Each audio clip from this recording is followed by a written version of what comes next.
MP 16 तक। मैं हूं आपके साथ कपिल पटेल। मध्य प्रदेश में चुनावी माहौल बहुत तेजी से चल रहे हैं और आज बात करते हैं मध्य प्रदेश की छतरपुर जिले की महराजपुर विधानसभा, जहां पर हमारे साथ निर्दलीय प्रत्याशी बैठे हैं। हम उनसे पूछेंगे आखिरकार इन्हें फार्म भरा है और चुनाव लड़ रहे हैं, वो भी निर्दलीय। आखिर क्यों लड़ रहे हैं, सब पूछे। क्या नाम है आपका पहले तो? सर मेरा नाम रामपाल अहरवाल है और मेरा बचन नाम से भी, क्योंकि मैं कौशल एकेडमी रन करता हूँ इंग्लिश क्लासेस नौगांव में बंडर से चौराहे पे। तो इसके पीछे रीज़न ये है सर कि क्या है कि सर बच्चों को जब पढ़ाया जाता है तो उनके जो फेस करते हैं जो प्रॉब्लम जो एजुकेशन पे है, बहुत सारी समस्याएं हैं। नहीं, आपने शुरुआती आपने निर्दलीय फार्म भरा। हाँ सर। तो कैसे सोचा कि हम निर्दलीय फार्म भरे, क्या कैसे मन में आया? सर निर्दलीय फार्म भरने का इसलिए आया कि मैं टीचर हूँ और मैंने बहुत सारी प्रॉब्लम्स बच्चों की जैसे सॉल्व की हैं। तो मैं एक लिमिटेड था और मुझको ये आया कि मुझे पॉलिटिक्स में शायद बढ़ना चाहिए। वो इसलिए बढ़ना चाहिए, मुझे पॉलिटिक्स मुझे करनी नहीं है। जो मैं मुद्दे लेके आ रहा हूँ तो मैं ये चाहता हूँ कि या तो लोग मुझे वोट दे या जिसको भी वोट दे वो इंसान उसको पे काम करे। तो क्या मुद्दे हैं? मुद्दे ये है सर, देखो मुझको चाहिए कि हर गांव में, हर पंचायत में पुस्तकालय लाइब्रेरी होनी चाहिए, या जिसको बोलते हैं वाचनालय, जिसमें बच्चे बैठ के पढ़ सके। हर शहर, जितने शहर है मेरे उसमें कि ऐसे 2 पुस्तकालय होने चाहिए जिसमें 500 लड़कियां बैठ के पढ़ सके। लड़कियों का अलग होना चाहिए, लड़कों का अलग होना चाहिए और वो सार्वजनिक होना चाहिए। कोई आम जनता भी जा सकती है उसमें, कि जैसे गर्मियों का दिन है तो गर्मियों में बैठ सके, वहाँ पे जाके बुक्स पढ़ सके, न्यूज़पेपर भी होंगे, वो हम व्यवस्था कर सकते हैं उसकी। बहुत बड़ी बात है, बहुत छोटी सी बात है। हर गांव में लैब होना चाहिए। बताइए, हम साइंस पढ़ रहे हैं आज के समय में, मॉडर्न ये टेक्नोलॉजी चल रही है, डिजिटल इंडिया चल रहा है, लैब्स ही नहीं है। बताइए, हमारे पास साइंस मैथ्स के बच्चे पढ़ रहे हैं, उनके पास कोई व्यवस्था ही नहीं है। केवल 2 ही मुद्दे की बात होती है कि किसको जीतना किसको हारना। मुद्दों पे मैं लड़ रहा हूँ और जो भी विधायक बनेगा मैं चाहता हूँ, निवेदन है उनसे कि वो इन चीजों पे काम करें। मैं नहीं बनना चाहता, मैं शिक्षा के ठीक हूँ, बट ये मुद्दे लेके मैं जा रहा हूँ। जब तक मैं लड़ता नहीं तब तक ये मुद्दे पहुंच भी नहीं पाते सर। समय बहुत कम है। बिल्कुल सर। आप जनता के बीच में जा रहे हो, क्या कह रही है जनता? नया चेहरा है, निर्दलीय हो, चुनौती एक बड़ी है। बिल्कुल सर। क्या निकल कर आ रहा है? सर मैक्सिमम लोग तो जो मेरे को जानते हैं वो कह रहे हैं कि आप बेकार मेहनत कर रहे हो, और सच बात भी है कि मेहनत बेकार भी है मेरी, क्योंकि बहुत बड़े लोग हैं जिनको नॉलेज है, राजनीति का नॉलेज है, सब कुछ है उनके पास, बट मेरे पास कुछ भी नहीं है। लेकिन हाँ, मेरे पास ये है कि जो लोग समझ पा रहे हैं बात को, वो मेरा साथ दे रहे हैं कि बहुत बेहतरीन आप करिए, आप सक्सेस होंगे। मैं सक्सेस नहीं होगा, लेकिन जो मुद्दे मैं उठा रहा हूँ आने वाले समय में 1-2 पंचवर्षीय बाद, मैं गारंटी से कह रहा हूँ यही मुद्दे पे चर्चा होगी, यही मुद्दे पे लोग करेंगे काम। बस यही खुशी की बात है मेरे लिए कि इन लोगों को ये एजुकेशन मिलनी चाहिए, हमारी आने वाली पीढ़ी को। इसीलिए इसी वजह से विश्वगुरु बन पाएगा हमारा देश, अन्यथा नहीं बन पाएगा वो। चलिए, ये तो हो गई शिक्षा की बात। शिक्षा के बाद स्वास्थ्य की भी बात होती है और रोजगार की भी बात होती है, कई चीजें होती है, क्योंकि विधानसभा में एमएलए जो होता है वो कई चीजें डेवलप करता है और जनता की बहुत सी उम्मीदें करते हैं। आपने केवल शिक्षा की बात की है, और शिक्षा के अलावा और कौन सी मुद्दे हैं सर? और मुद्दे हैं जैसे किसान का मुद्दा है, क्योंकि सर जब मैं पर डे ट्रेवल करता हूँ सुबह से, तो इस बीच में मेरे को इतने गाय मरी हुई मिलती हैं या लोग परेशान होते हैं। अगर किसी धोखे से गाय घुस गई खेत में तो 100 गाय घुस जाती है, किसान को नुकसान होता है वो, क्योंकि मैं फेस करता हूँ। मैंने देखा है हमारे जो खेती चल रही है या जो बटिए से करते हैं उनके लिए कितनी प्रॉब्लम्स है। मैंने दावा किया है, वादा किया है, वचन दिया है कि 4 गांव में, मैं हर गांव में नहीं दे पा रहा हूँ, मैं 4 गांव में 1 गौशाला जरूर दूंगा, क्योंकि ये मेरे लिए बहुत पॉसिबल। 4 गांव में 1 गौशाला देना, तो उसमें 10 गांव भी कवर हो सकते हैं, क्योंकि मैं देख रहा हूँ कि यहाँ जितने अगर जानवर है तो वो उसमें सीमित हो सकते हैं सर। 4-6 गांव में देने से तो मेरा है कि 4 गांव में 1 गौशाला दी जाएगी।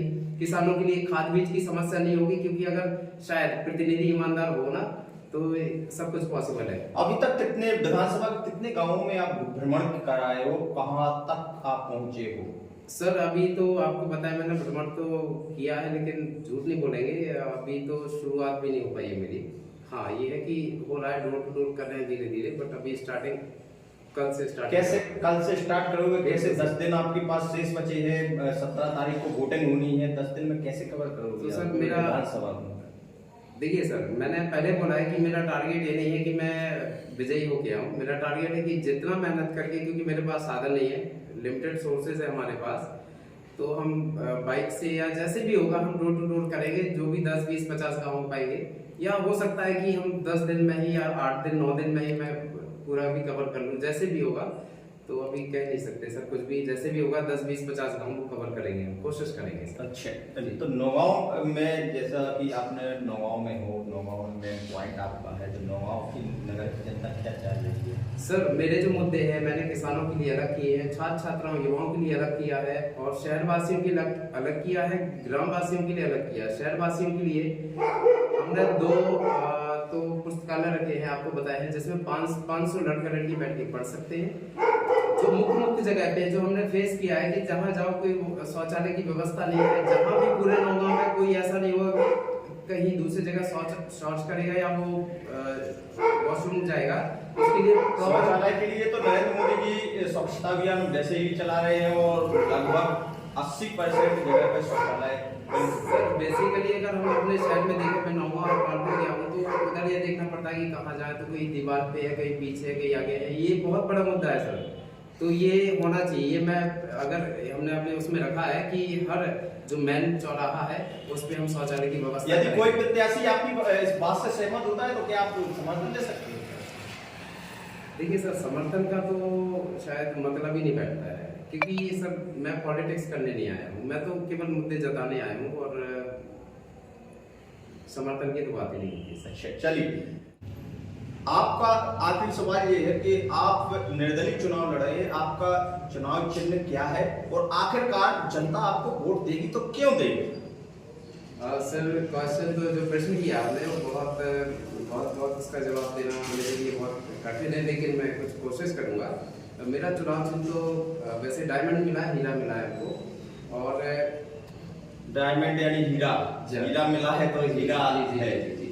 तो सर कहते हैं, एक कहावत है कि मांगने से कुछ नहीं मिलता है, और यहाँ पे छीनने वाली बात भी नहीं है। तो मांगने से नहीं मिलता है तो सर हम वोट मांग नहीं रहे किसी से भी, हम अपनी जो वचन पत्र है वो रख रहे हैं, हमारा नाम ही उसका है, संकल्प पत्र का वचन पत्र है, और हम मांग नहीं रहे, हम केवल उनको बता रहे हैं कि ये मांग आप मांगिए, अगर कोई नहीं दे रहा है तो फिर हमको फिर वोट करेंगे। वचन पत्र में कितनी शर्तें हैं? सर शर्तें हमारे बेसिकली 5 हमने उसमें मुद्दे रखे हैं, जिसमें सारा कवर किया है। हमने किसानों के लिए वचन पत्र दिया है, आपके सामने ग्रामवासियों के लिए वचन पत्र दिया है, छात्रों और युवाओं के लिए वचन पत्र दिया है, शहरवासियों के लिए वचन पत्र दिया है, चिकित्सा व्यवस्था में से संबंधित दिया है।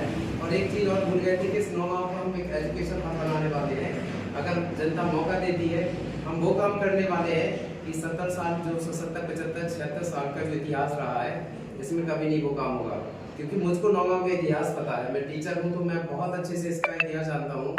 नौगांव ये फर्स्ट हमको हमारे कॉलेज के प्रोफेसर थे, उन्हें बताया था कि अगर नेता हमारे यहाँ के समझदार होते या यहाँ के नेता होते तो नौगांव ही हमारे देश की राजधानी बनने वाला था।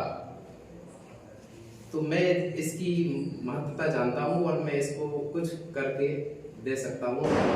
और मैं ये भी निवेदन करना चाहता हूँ सभी से कि जो भी हमारे माननीय विधायक जो भी होंगे वो इन चीजों पे काम करें, मेरा निवेदन है।